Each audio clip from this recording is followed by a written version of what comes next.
Good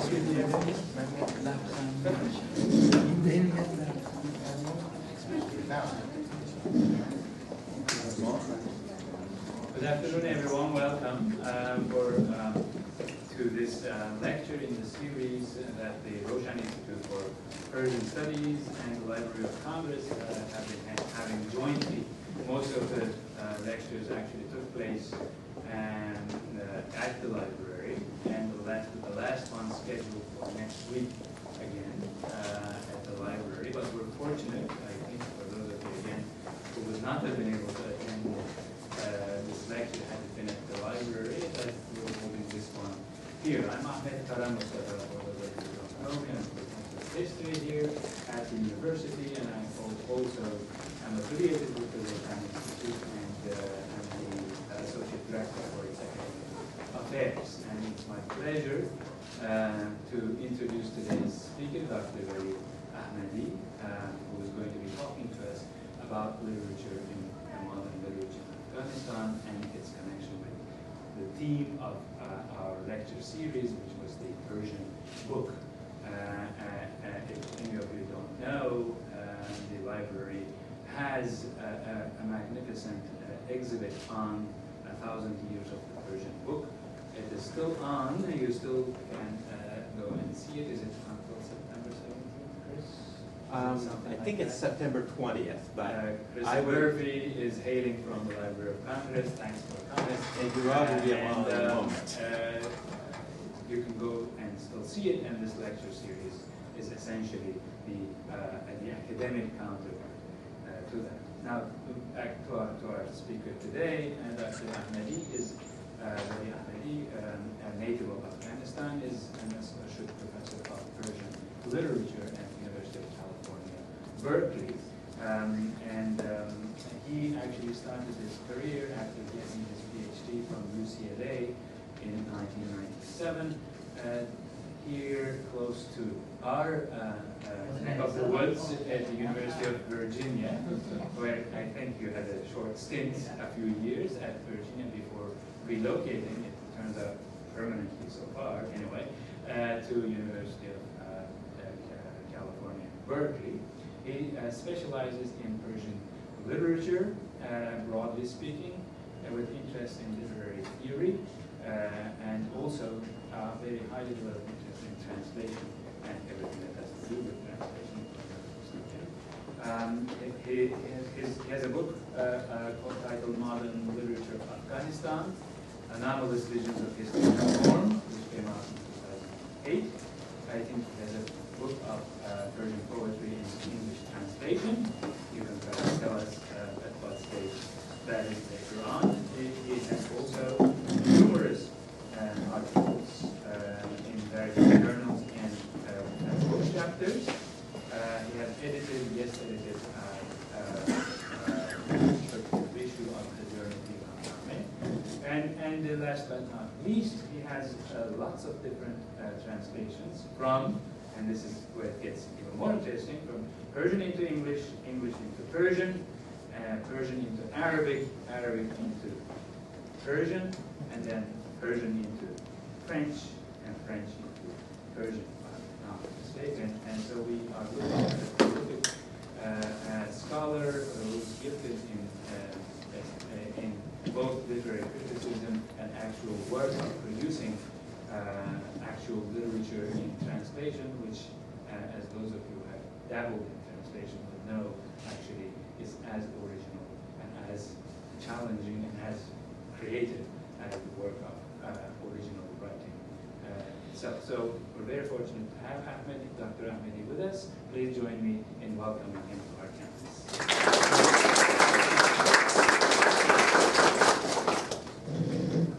Thank you very much, Dr. Karamus, for the kind introduction.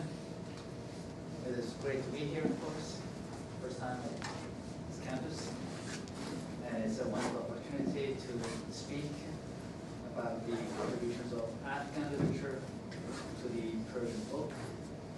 I just arrived here last night, so I haven't had a chance to visit the Library of Congress, but I'll do so later on. And I'm very much looking forward. It is well known to most of us that Persian literature has been applied to the production of literary works in the territorially bound and politically defined nation-state of Iran. Persian literature, in other words, simply means Iranian literature. Present-day Iran is regarded as the possessor of the entire tradition of literature in the Persian language. There are many reasons that are predominantly extra-literary for this, and I have no time, unfortunately, today to enumerate them here. Suffice it to say that pre-modern or classical Persian literature is distinctly difficult to designate as Iranian, or Afghan, or Tajik for that matter, or North Indian literature. The obvious reason being that textual production as a literary and cultural phenomenon in the Persian language would take place in a vast, expansive territory. None of the modern nation states where Persian remains vocal today can claim a hegemonic possession of the entire literary production in Persian. Having said that, in my talk, as the title clearly indicates, I shall be dealing with the contributions to the Persian book by writers and poets of Afghanistan in the modern contemporary. My presentation will be, of course, schematic and exploratory. It will not be as extensive critical study of textual production in Persian. Its scope will be relatively limited, but still a few important literary figures and trends will be discussed. What is today Afghanistan has long been a vital part of the Eastern Islamic lands, bordering China, India, and Central Asia. Prior to the destructive Mongol invasion, the land of Afghanistan had produced some of the greatest of Muslim scholars, artists, poets, and philosophers. Such urban areas as Bath, Kazan, and Herat, which are presently in Afghanistan, were long centers of learning, scholarship, and patronage. Several dynasties of monumental significance in the history of the Eastern Islamic lands rose and expanded from what is now Afghanistan. Undoubtedly, many luminaries in various cultural and intellectual fields emerged from Afghanistan, even after the Mongol invasion, when the area was terribly devastated, cities ruined and cultural centers destroyed. The production of culture, both material and textual, continued. The Renaissance of Herat, under the descendants of Timur, for instance, was a brilliant, though short-lived, development in this regard. The contributions to the Persian book of works of art and literature produced during this crucial era in Afghanistan have long been acknowledged, and I need not go over. After the Herat Renaissance, Afghanistan lost its historical centrality again, especially as its neighbors started to form their own respective centralized states, as in the case of Mughals and India and the Safavids and Persia. Unlike the pre-Mongol history, Afghanistan in the post-Timurid era was in a state of constant political flux with no central holding. It will be too simplistic to claim that no cultural figure, no literature, or literaturist, I should say, who could contribute significantly to the production of the Persian book came out of Afghanistan during this time. A land and a people who still not too long ago created some of the most magnificent works of literature and culture in Persian were certainly still active in the production of new books and new trends in literature. However, unlike previous times, the country was now economically devastated and politically fragmented. Besides what was happening in its neighboring rising states, namely Safavid Persian and Mughal India, as I said, had a direct effect on the future situation in Afghanistan and in many ways hindering its own cultural flourishing as a center.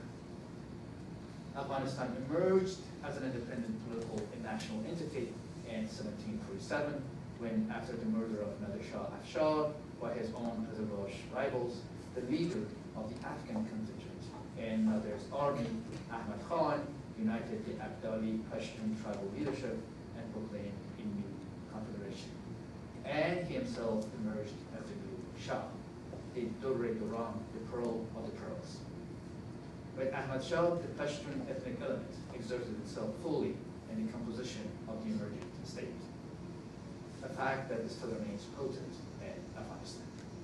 Now, one may suspect that with the Pashtun aristocracy emerging as the ruling elite in Afghanistan, the cultural and linguistic landscape in the country will change.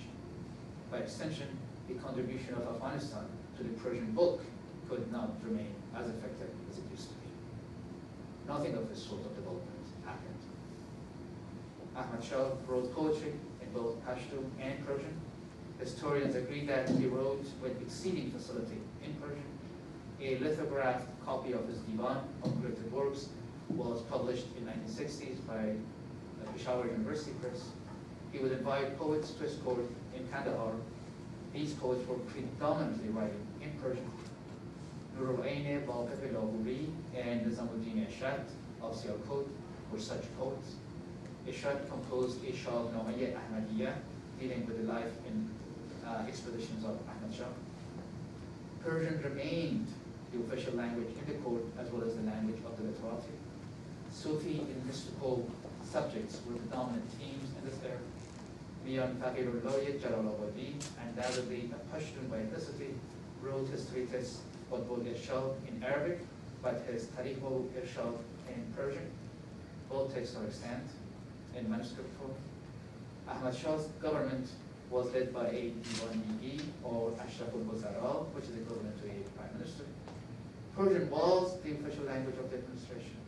An extremely important historiographic text of immense literary significance of this period is Tarikh Ahmad Shahi by Mirza Sayyid Mahmud Hussaini of Iraq, and Dr. Sinzal Naveed of University of Arizona has written a very informative essay about Persian historiography of Afghanistan in this and the latter part of 18th and 19th centuries.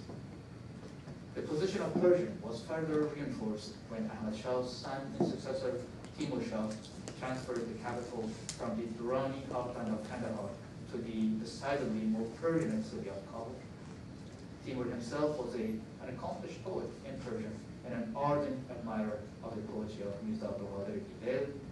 His patronage of Bidel's poetry further solidified the stature of Bidel among Afghan literati, something that has endured pretty much up to this point today. Timur Shah's son, Shah Shuja, had a divan of poetry, again in Persian. He also wrote a memoir in Persian. The persistence of the Indian style, or Sabke Hindi, did not mean that other forms of poetry in Persian were not written. A wonderful voice, and what can be said to represent a return or Bazgasht movement in the early 19th century was that of Aisha Durrani, a woman poet of significant stature, a writer of ghazals or love poems that were also significant for their own social criticism of the dominant early order. With the death of Timur Shah in the year 1793, Afghanistan became the arena of prolonged civil strife and dynastic conflicts. It also increasingly became a crucial ground for British and Russian colonial rivalries. Fratricidal squabbles among Timur Shah's many sons led to the abandonment of any sort of royal patronage. In the midst of political instability and uncertainty in the 19th century, literary production was quite ignored, although individual rulers, chieftains, and governors continued to the effort to patronize high culture and literary production. The Anglo-Afghan War of 1839-1842 was a crucial event and a popular theme for exploration by poets in Persian language. Several Jam-namas, literally battle poems, were produced in the period immediately after the war, most of them imitating the style of Shahnameh al-Firdausi. One such battle poem was composed by Hamid Kashmiri and another one by Muhammad Ghulam-e-Ghulami.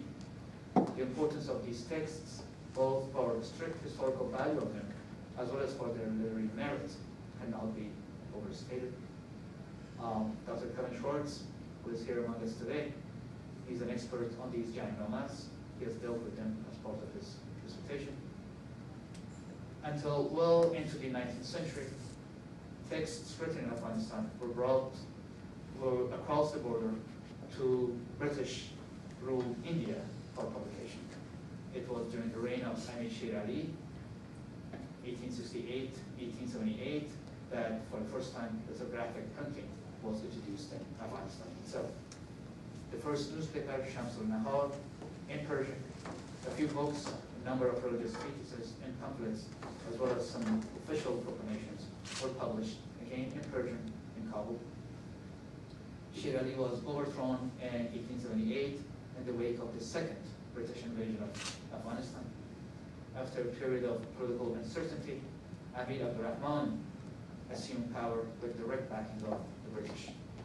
Called the Iron Amir for his oppressive and authoritarian style of governance, Abdurrahman tried to recreate his semblance of courtly culture and patronage. He revived the title of Malik al-Shu'ara, the king of the poets, literally, reserved for the most renowned and respected poet in the Persian language. Muhammad Nabi Fasil Kabuli, who was a tireless figure in the rejuvenation of pre-Indian style poetry in Afghanistan, the so-called Prozgash movement, was highly regarded by the Amir. In the meantime, the Amir forced into exile the renowned poet Wali Ahmadi, who ended up in Ottoman-controlled Damascus with his family. Except for official pamphlets and royal decrees, not much of textual production of literary merit took place during the reign of the Iron Amir Abdurrahman. This situation changed dramatically when, upon the death of Abdurrahman, his eldest son Habibullah succeeded him to the throne. With the dawn of the new century, Afghanistan entered a new era in its history. Modern educational institutions were founded, and a small but influential group of intelligentsia emerged. New ideas, ideals, and ideologies began to be disseminated throughout.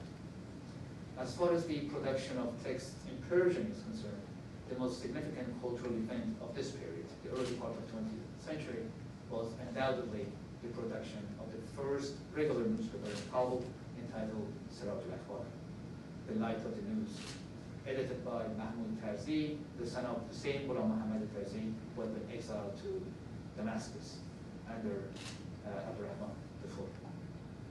In the literary cultural history of Afghanistan, the publication of Siraj al-Akhbar turned out to be a seminal event. In addition to editorials, news articles, and political and social commentaries, the paper contained pieces of poetry, usually written by the editor, Tarzi himself, or by his younger acolytes, short stories, novels, and foreign poetry in translation, mostly done again by Tarzi himself, from Turkish and sometimes from Arabic.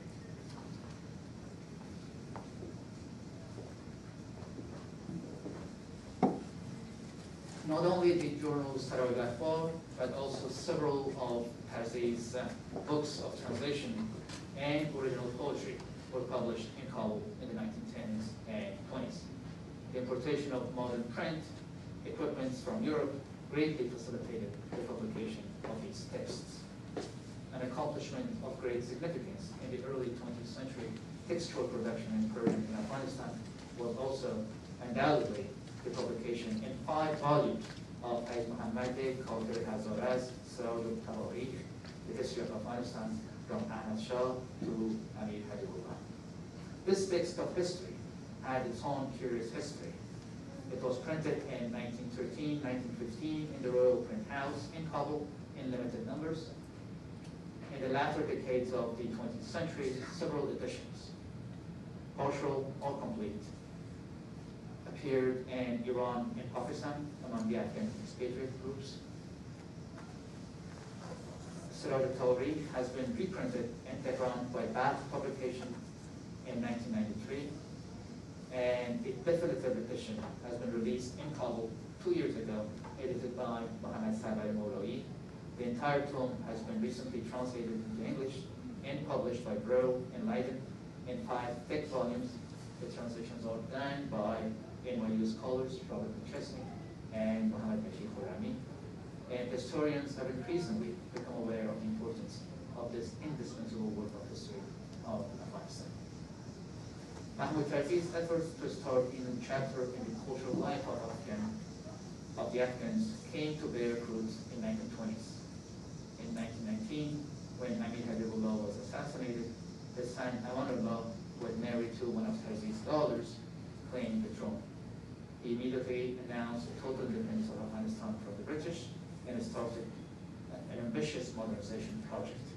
Public schools multiplied manifold.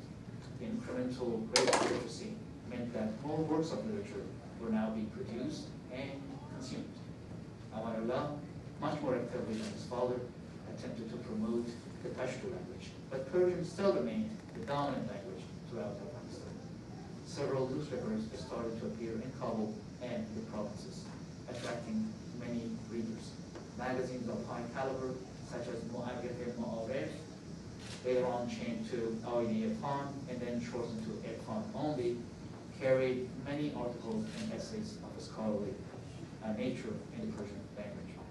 This particular magazine ceased publication after the Mujahideen took over in 1992. So for almost 67 years or so, it was continuously published each month in Kabul. Any study of the cultural history of Afghanistan in the 20th century would be incomplete without taking serious notice of magazines such as Irfan.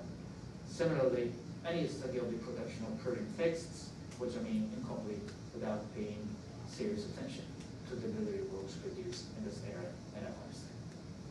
The rebellion of 1929, which led to the downfall of Shah Amanullah, had far-reaching consequences to the intellectuals and literati. Most of the journals which flourished during the reign of Amanullah were forced to totally cease publication. Many prominent writers and poets chose to go into exile. When Muhammad Nadir assumed power after a chaotic 9 months of disorder, he went directly after intellectuals who were early supporters of the former king. He executed some, exiled some others, and left little room for dissenting voices and opposition. Yet, Muhammad Nadir Shah himself intended to use and manipulate the remaining intellectuals in order to control their activities. Some concrete steps were taken in the area of creating cultural institutions and developing press and media, which were, of course, controlled by the government. Both during Muhammad Nadir Shah's reign and subsequently under his son, his successor, Muhammad Zahir Shah, the regime was earnestly seeking to create official cultural institutions.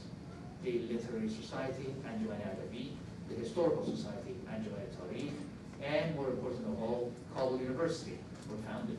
The aim of the regime was to create a formal official intellectuals, an active, creative, and motivated group of poets, writers, and other cultural figures who would remain largely conformist. It is during the 1930s and 1940s that Afghan writers began to write and explore genres of short story and novels, literary essays, and translations of poetry from abroad. Major newspapers published novels as sequels and usually printed work of poetry as well. It should be noted that while 19th century literary texts produced in Afghanistan contain very little, and sometimes not whatsoever, the stylistic and thematic characteristics that would distinguish writings by Afghans in Persian from those, let's say, written in Persian by Iranians, the literature of the 20th century, especially in fiction, seemed decidedly nationally defined and locally informed.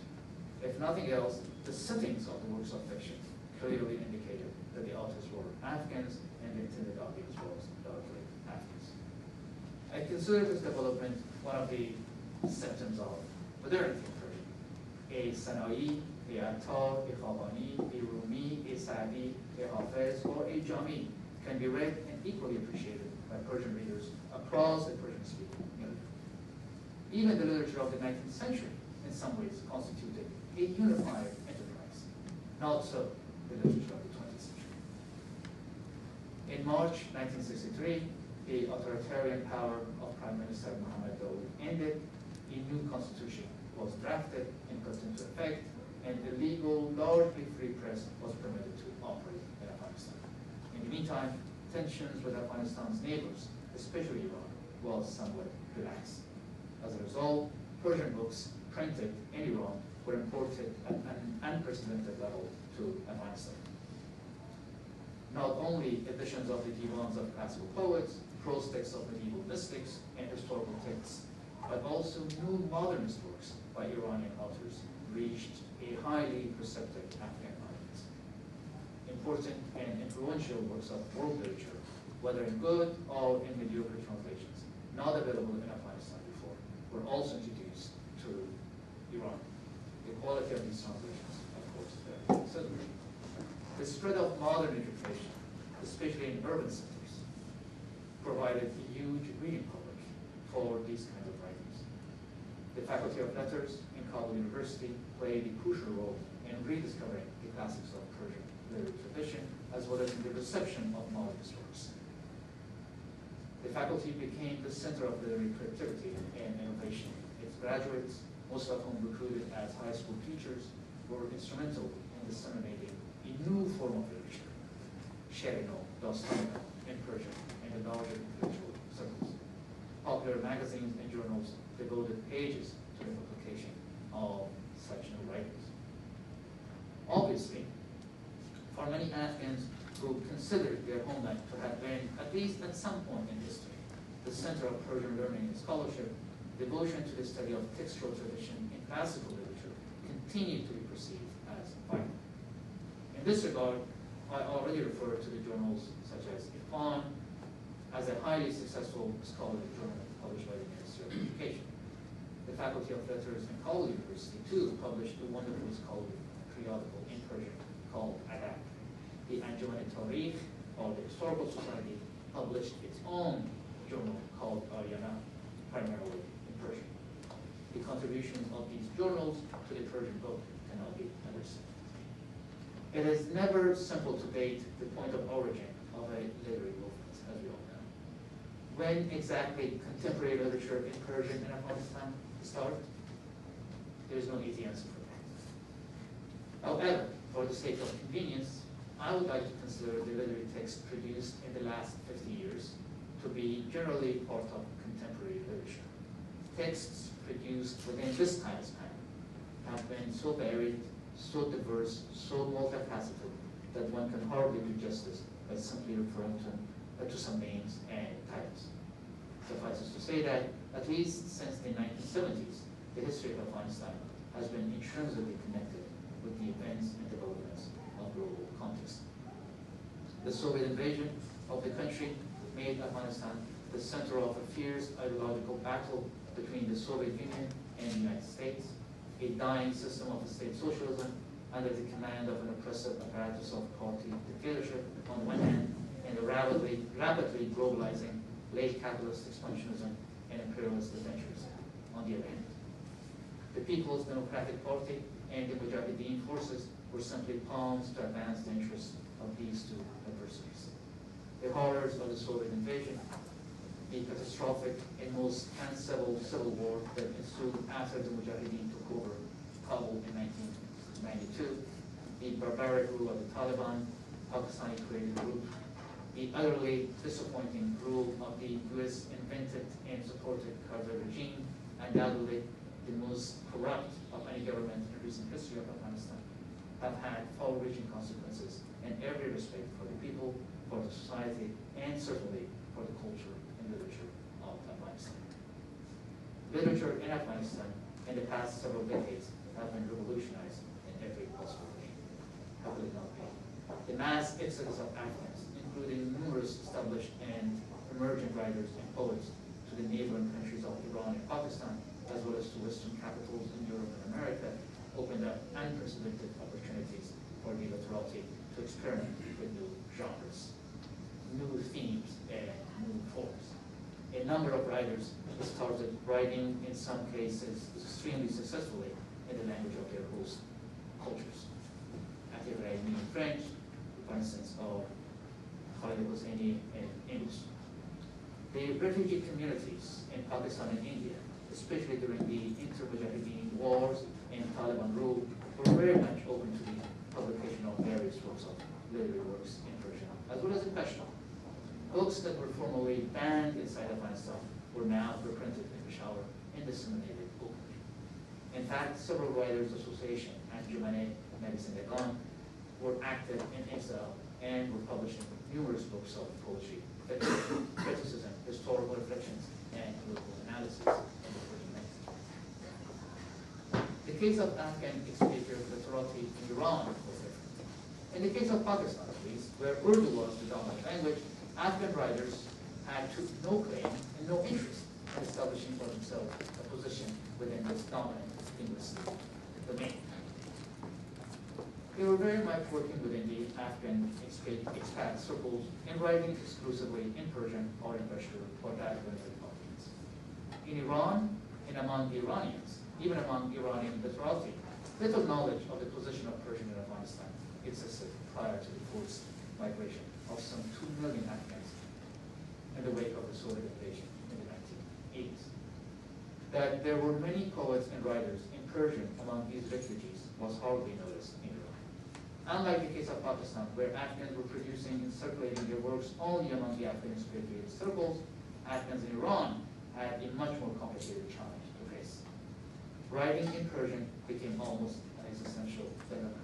It defined call to affirm an identity.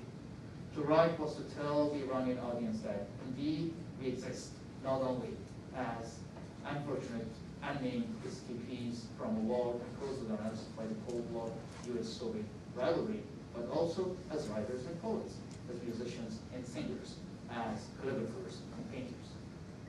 The sad reality is that the Iranian audience, however, stubbornly insisted to admit the Afghan other as a viable contributor to the Persian enterprise of writing. Despite all their efforts, only a handful of Afghan literati came to assume positions of some prominence in Iran in the 1980s and 90s. The poets Muhammad Kazim Kazemi and Abu Talib al-Muzaffari received some type of recognition. The writer Muhammad Asif Sultanzadeh succeeded to win the prestigious Gulshiri Award for his short stories. In the meantime, in the city of Mashhad, a whole new generation of Afghan literati flourished. Their innovative and highly complex works are slowly being acknowledged by Iranian critics. The cultural anthropologist Susanna Ozriska of Oxford University has done extensive research among Afghan literati refugees in Iran. I strongly recommend her work in this regard. Since the collapse of the Taliban regime and the occupation of Afghanistan by the US and its allies, a huge number of Afghans who were anguishing in exile in Iran or Pakistan returned back to their homelands. The journals Dovre Dari and Khat Sawam, which were once published only in Iran, have now their headquarters in Kabul. Many of the authors associated with the literary journals have either moved back to Afghanistan permanently or go back and forth between Mashhad and Kabul regularly. Many young, energetic, and highly accomplished poets and writers who went back to Afghanistan brought a new blood into the body of literature there. Against all odds and despite uncertainty about the future, the deterioration of security due to the resurgence of the Taliban, and the looming withdrawal of the NATO forces, there is a viable and promising literary scene in Afghanistan today. The contributions to the Persian book by this new wave of Afghan literati are increasingly recognized and valued. There are several high-quality publication houses operating in Kabul and provinces that devote themselves exclusively to modern poetry and fiction. Intisharat al-Zaryal, Intisharat al-Talq, and Intisharat al-Amiri, and to a lesser extent, the more established Intisharat al-Irfan are such publication houses. With advances in technology and the importation of modern print facilities, books published in Afghanistan nowadays are aesthetically quite appealing, much more different from when used to publish in previous decades.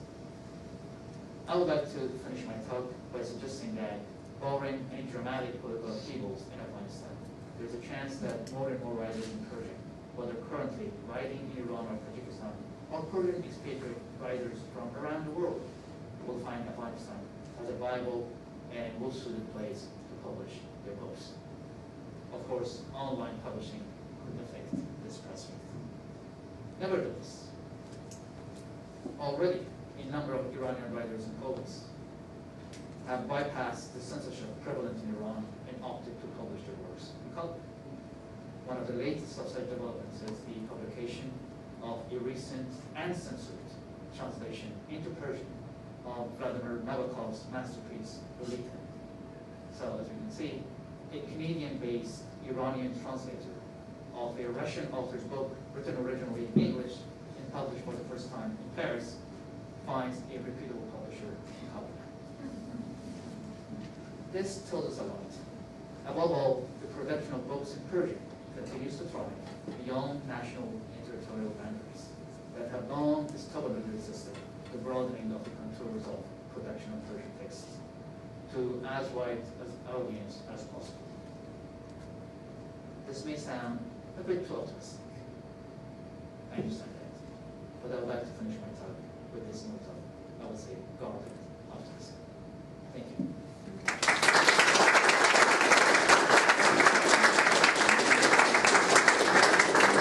Thank you very much for this fascinating and very illuminating talk. And I'm sure Dr. Ahmadi will entertain questions and comments. Do that yourself. Of course. So please, questions and comments. Thanks a lot. I was just wondering if you could speak for a moment. I had recalled in the press that there was tension between Afghan and Iranian varieties of Persian, the use of Danishgar or Pohantun and things like that. And then there was even some kind of law about not using the Farsi accent. I wonder if you could talk about some of those tensions and how writers resolved them. And you could perhaps tell where you're coming from? Oh, okay. In terms of what?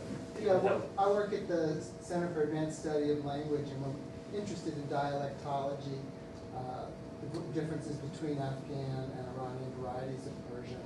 So this kind of dynamic interests me.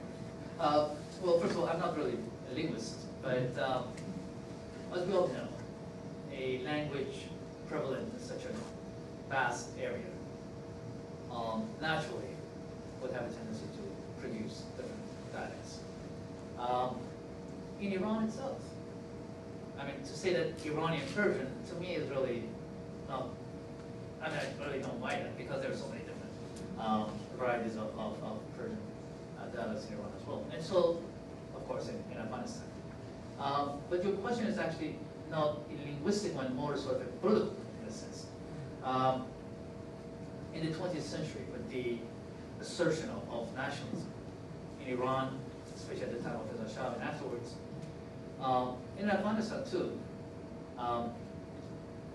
the idea of the formation of a political identity, which would have its own linguistic identity as well, became of paramount importance. And the creation of India and Pakistan also, in many ways, contributed to that. And in that context of Afghanistan, there are certain political groups who would come up with the idea that if Iran is a distinct nation state with its own Persian as the official language, and Pakistan emerging south of Afghanistan as a new state with its own language that is Urdu, distinct from other languages, perhaps Afghanistan as an entity, a political entity unto itself, should also develop a language of its own. So what do we have? When we look at the heritage, it's all Urdu. And people in the streets, when you ask them, of course, dialects are different, of course, but they would say we speak Farsi. But a group of scholars, they come up with an idea that, Farsi was originally called Dari. And in fact, Dari means, I don't know, the language of Darbar, and the language of the court, and it's a higher form of Persian, and in fact, more classically informed, and so on and so forth. So how does it be called our language on this side of the border as Dari, as distinct from the Farsi being the Iranian nation state? So Afghan nation state has its own political identity, but also now its own linguistic identity, call it Dari. And slowly, in the official lingua of the state, it became some sort of a dominant theme that perhaps we do not speak Farsi, we actually speak Dari. But if you look at the heritage, if you pick up any book let's say, a school textbook in Dari, in Kabul, and look at the material there, what do you find? It's basically equivalent of exactly the same material across the border in Iran, from classics of Ferdowsi all the way to Jami and later, and even modern Iran. And as I indicated in my paper, in the 1960s onwards, as the importation of Iranian books became prevalent in Kabul. I mean, you could go to any bookstore in Kabul, and you could see 90% of books there in Iran. So in a sense, we Dari speakers are reading Korean books with facility, with no difficulty, and we have a different language. It's obviously not right. So it's a political theme, and that was explored by certain political figures, and it became somehow a source of tension, of course, within the country and also internationally with others. But one more point that I want to make, and this is important to me, is that when I visited Kabul, some books that had known to be banned in Iran, or some that were printed, distributed, but then afterwards, for some reason or other, the Irshad realized that perhaps it's time to get them back, and recall them. And it was difficult to find them in Iranian bookstores. You can find them actually across the border in Afghanistan easily. Why? Because books are published in Tehran or Mashhad or wherever in Iran. The following week, they're better to found in Balkh and Herat and Kabul, and especially nowadays with the transportations of books being so simple and easy. So in a sense, again, it's a question of Dari and Farsi, which is again a political matter rather than this. Yes. My question is actually related to your last point, censorship. We know what it is like in Iran, but how about in Afghanistan? What is the situation these days? And in what environment are the publishers working? Yeah.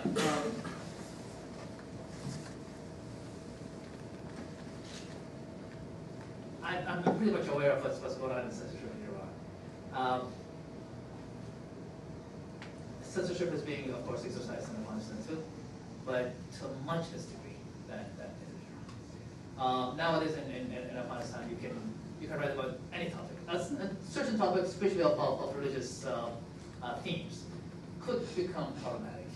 But other than that, from any other perspective that you express yourself, you find the ability to write and to publish. And in fact, even those religious themes are being slowly asserting themselves in critical works of some younger generation of Afghans who are writing today. Very weakly, very, I should say, very politic way, in dealing with those things. Twice actually, I think the power of censorship became of paramount importance. Once, an Afghan journalist published the Quran, all in Persian, without the Arabic script. He said that, well, if it's a book that you're reading, all I've done is basically the translation of into Persian of the Quran, and unfortunately that was unacceptable to the Afghan authorities. Why? Because first of all, the Quran is in Arabic. It must be written in Arabic. And if you translate it to another language, the original Arabic should be also translated. If not, then obviously you're using other text, and you cannot refer to that as this is not what you're producing, and you're claiming to have produced the translations. So that was one time that the translator, the publisher, was detained and spent some time in prison. And I think he found his way to Canada now. So and another time, one of the returnees from Iran actually, who had very specific scholarly background in Islamic faith, especially Shia faith, and Poem. He came to Kabul, and I think he made some controversial remarks about that. And the conservative Shia ulama in Kabul, they did not understand or so that put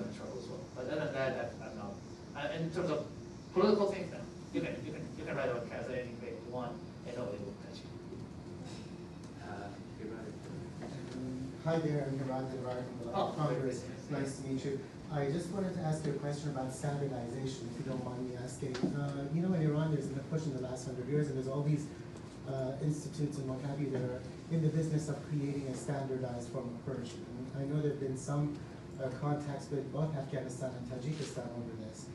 I'm curious, and I realize Afghanistan is war-torn, there's all kinds of issues, there's also this whole Pashtun Persian sort of divide that's there.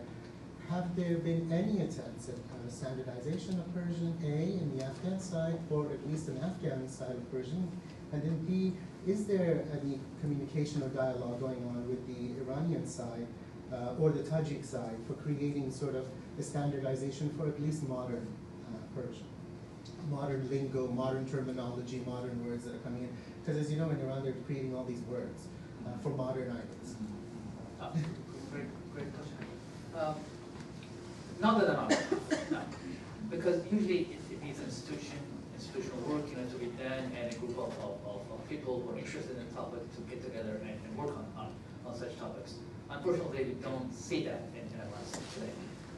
In terms of the standardization, last 100 years or so, with modern schooling, modern education, modern cultural production emanating from Kabul.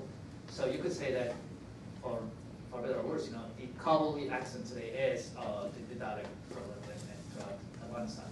And the same way that Tehrani, for instance, is. I mean, many people may object to that, but that's the way it is, in general. So, but in terms of standardizing Persian throughout the Persian-speaking area, no, I haven't seen any work in that regard. I heard that Wali Ahmadi is trying to work on that, some sort of standardization of Persian. Somebody told me that he's going to make that effort into a reality by looking at the Afghan and Tajik varieties of words as well.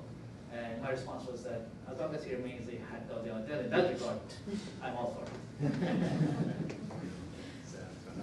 You talked about censorship, and I was wondering about the reception of the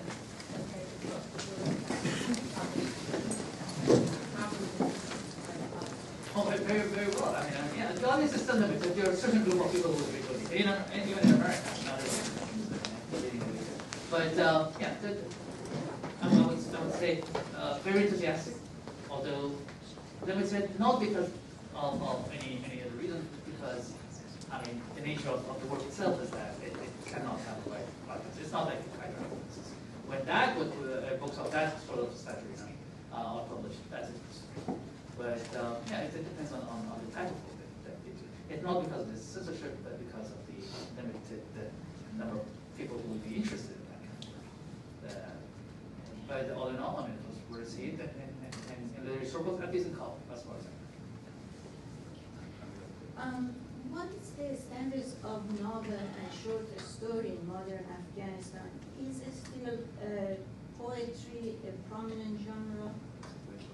Yeah.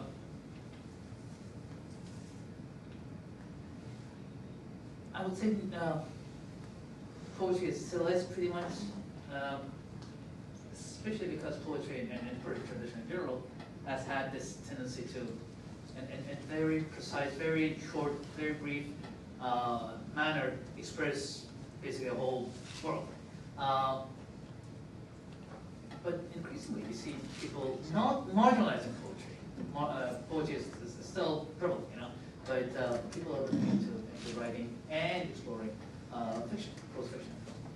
Short stories especially, because short stories by nature are easier to write, easier to consume, and the reception of short stories has been more prevalent than novels. But even there's some of the publication houses I mentioned, Zaryab, for instance, or Talk, they were specializing not in poetry. Zaryab and Talk especially, they published prose fiction, which is also interesting because in terms of like literature as an institution, if you look at it that way, not from a literary perspective, but only from the institutional perspective, that there are now certain publication houses that are specializing in publishing certain kinds of works, and not necessarily as broad as it used to be before, as inclusive. I I was wondering if you could speak to what the state of the archives and manuscripts in the archives are after the kind of last 30 to 40 years of war. Yeah. There's one national archive, or Shikimili in Kabul, which fortunately, as far as I know, has not been adversely affected by the wars of the past couple of years. At the time of the communist regime, but also under the Mujahideen and Taliban, manuscripts were not that they were welcome, but at least they were not destroyed. So that's the there. Researchers are increasingly going to Kabul from the West. They are finding that very, very useful. One of my students actually went there to do some archival work, and when she came back, she was quite happy because she says that unlike archives in other countries where you go and you have to get special permissions and you have to be, sometimes you have to be even observed by someone, you know, what you're doing in the archive. In Kabul, you're working on a topic. If you get into the archives, you know, then you're pretty much on your own to go and do your own research and copy and whatever, you know. It's not like very sort of strict in terms of research. So Kabul archives are really built of work there, preserved, and which is good actually. Yeah. Unlike the Kabul Museum, which was adversely affected, especially at the time. So I have a couple of quick questions. So what is the reputation of someone like Khalid Hosseini in Afghanistan? This is nothing much to do with Persian, but the second question is, recently, of course, the very prominent poet of Iran, Simin Bahani, passed, and there were, for me, unconfirmed reports that this also had big repercussions in Afghanistan. Could you speak to that? Now is time to the BBC Persian sections had some pictures, and Afghan media also had it. There was a night of poetry reading after the death of Bahani in Kabul, and established poets and writers, and the younger generation of writers. They were all playing flowers on a symbolic sort of grave for Bahani. And people spoke, and people also so accompanied with music, which is unheard of. You know, you don't really use music and such occasion. But they were, and Behani was especially Simin was important because some of the famous singers in Pakistan, they were singing, using her lyrics, as part of their music, and that's why. Especially that is, that. Yeah. He was always using, not always, but some of her famous poems, and so that was a very sad occasion for most people there, and it was some sort of event there. As the first question, Khalid Hosseini, he's not received as in Afghanistan as well as he is in the West. That would be my suspicion. Exactly.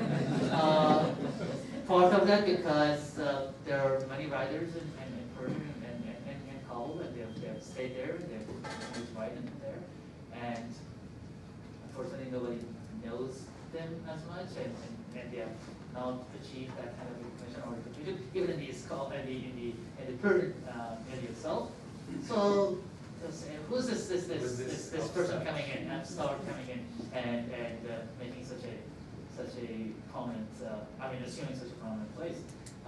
That's one, and two, if you read the work of literature by Afghan writers today in Kabul, of course, they have not been translated, but if you read them in Persian, you would think twice about the status that Khalid Hosseini has achieved in America. His work is, compared to the work produced in Kabul, I would say mediocre, but I would say that it's good, but it's not compared to what we have in Afghanistan, written in Persian by Afghan writers, established or new ones. It pales. Any other questions, comments?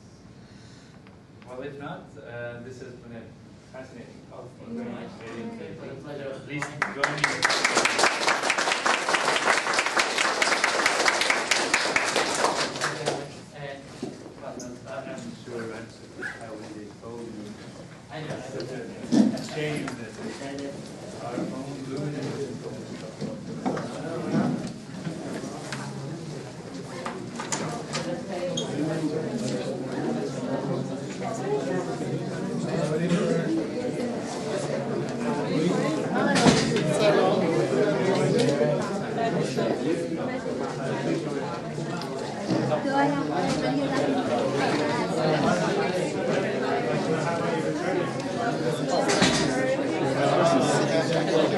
Thank you.